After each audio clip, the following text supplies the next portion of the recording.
Vamos ahora a ver cómo uno puede calcular las distintas propiedades de los materiales en base al modelo microscópico que hemos desarrollado o que podemos ir cada vez desarrollando con la llamada función partición.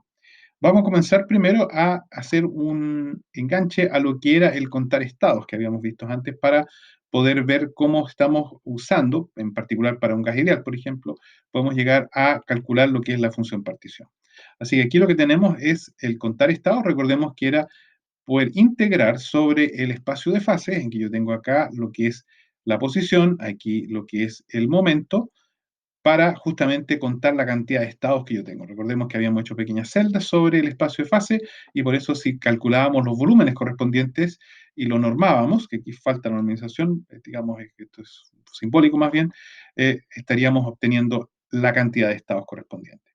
Y la condición que había que satisfacer era justamente esta esfera, en que en la suma de todos los momentos al cuadrado iba a ser igual a 2 veces la masa por la energía. Este era el modelo de la esfera y uno podía hacer el cálculo aquí, y aquí ahora sí aparece el coeficiente que acá no puse, que es la constante correspondiente, que es B, que es la constante de normalización, que es el inverso de las celdas, del tamaño de las celdas.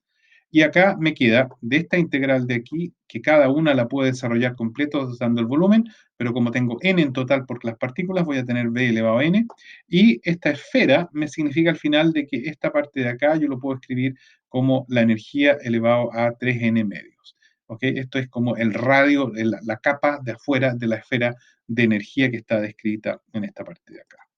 Veamos ahora cómo esto lo podemos relacionar con la entropía. Recordemos que la entropía era directamente la constante Boltzmann por el logaritmo de la cantidad de estados. Y también habíamos visto ya antes en que podemos asociar la cantidad de estados a esta parte acá, porque tenemos esta relación de aquí en que el logaritmo es de la cantidad de estados es igual a beta la energía media, que es el factor que tenemos en esta parte de acá, más, perdón, este factor de acá, en que teníamos que era menos del logaritmo z a de beta, y aquí aparece el beta a todavía multiplicando adelante, y este otro factor queda de esta forma acá. O sea que esta es la expresión con la cual yo estoy calculando la entropía en función de la función partición. Veamos ahora qué es lo que pasa para un gas ideal. Habíamos visto que este era el caso del gas ideal. Yo ahora puedo reemplazar esto acá y puedo calcular directamente la función partición ahora usando este logaritmo, o sea, el logaritmo de la función partición, como el logaritmo de esta expresión de aquí, menos beta la energía nuevamente que tengo acá, que es el otro término que aparece aquí. O sea que esta expresión de acá es la función partición para un gas ideal. Ahora usemos esta función partición para hacer los cálculos correspondientes.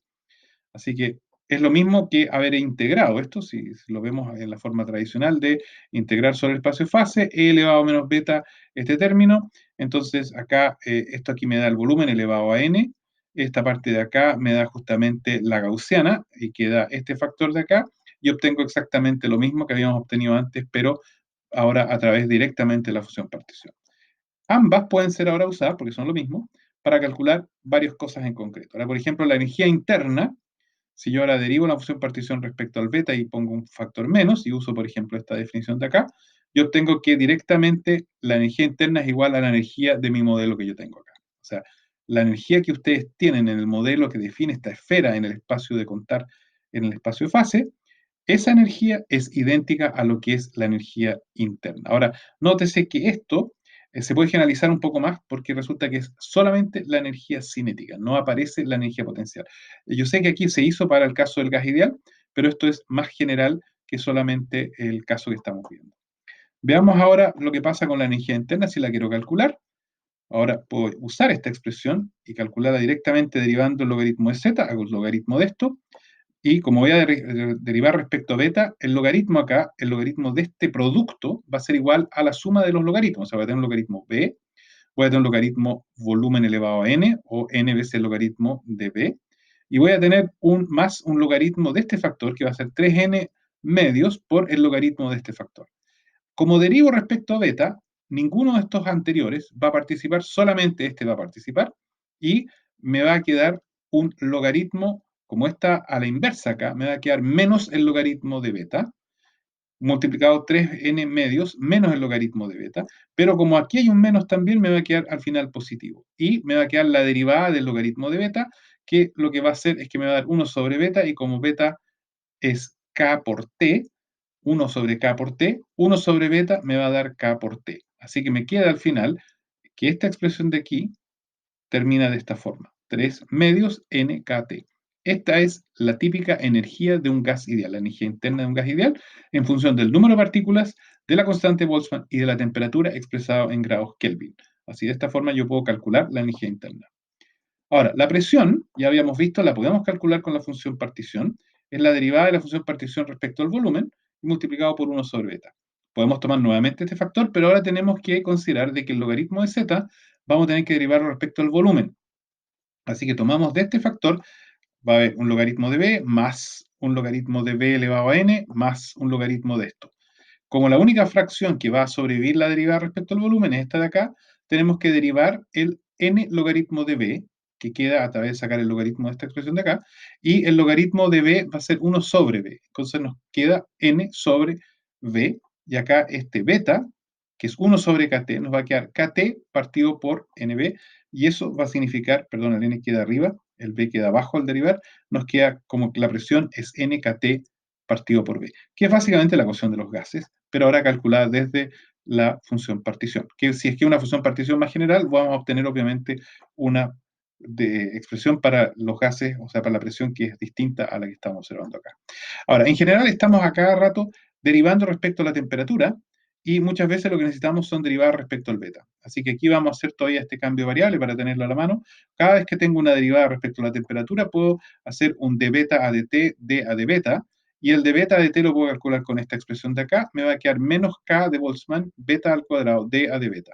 O sea que esta relación la vamos a usar ahora en los próximos pasos, como por ejemplo, cuando estamos calculando acá, queremos calcular la capacidad calórica a volumen constante, es la energía interna respecto a la temperatura. Pero nosotros ya tenemos que la energía interna era menos la derivada del logaritmo de z respecto a beta. Así que ahora voy a derivar respecto a la temperatura este término de acá. Y lo que quiero hacer es pasar todo de frentón a beta. Así que ahora voy a usar esta expresión. O sea, la derivada respecto a dt va a ser menos la constante Boltzmann por beta al cuadrado dA de beta. Y en consecuencia, esta derivada de acá la voy a reemplazar por esto, y como tengo acá que el u es igual a la derivada del logaritmo de z respecto a beta, me queda una doble derivada respecto a beta, o sea, un de 2 logaritmo de z a de beta 2, y adelante me queda este factor, y este menos se me va con este otro menos, de modo que me queda positivo. Así que si yo en este momento tengo la función partición, puedo calcular directamente la capacidad calórica del medio que estoy observando. Lo mismo podemos hacer ahora con la compresibilidad, por ejemplo.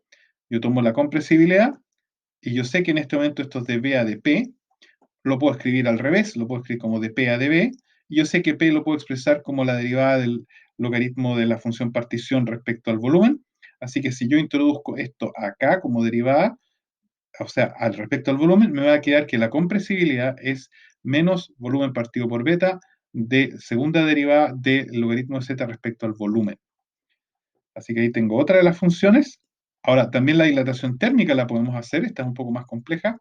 La dilatación térmica la vamos a hacer para presión constante, recordemos. En consecuencia, yo aquí tomo el diferencial de la presión y lo puedo igualar a cero. Si lo despejo acá, me queda que la variación del volumen respecto a la temperatura es igual a menos la variación de la presión respecto a la temperatura dividido por la variación de la presión respecto al volumen. Y ahora puedo introducir el concepto acá de la compresibilidad, porque aquí yo tengo que esta expresión de acá abajo, de P a de B, acá tengo de B a de P, así que yo lo puedo escribir como el inverso.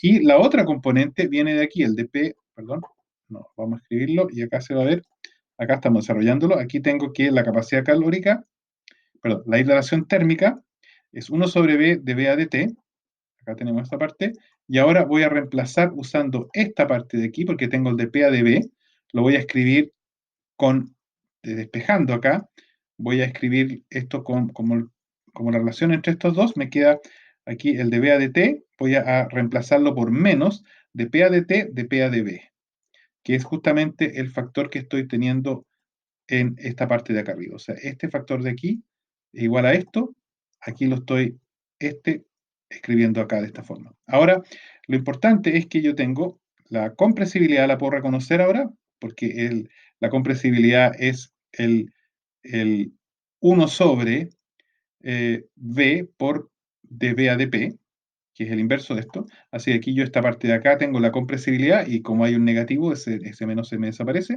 Y me queda el dP a dt, que puedo ahora usar esta relación nuevamente y puedo describir de frentón esto de esta forma. Ahora, si además uso la relación de la presión como derivada del logaritmo de z respecto al volumen, y 1 sobre beta, yo puedo ahora reemplazar acá y puedo desarrollar esta derivada y me va a quedar que la dilatación térmica la puedo calcular desde la compresibilidad eh, multiplicado por la constante de Boltzmann y por estas derivadas de la función partición, tanto respecto al volumen como respecto a beta.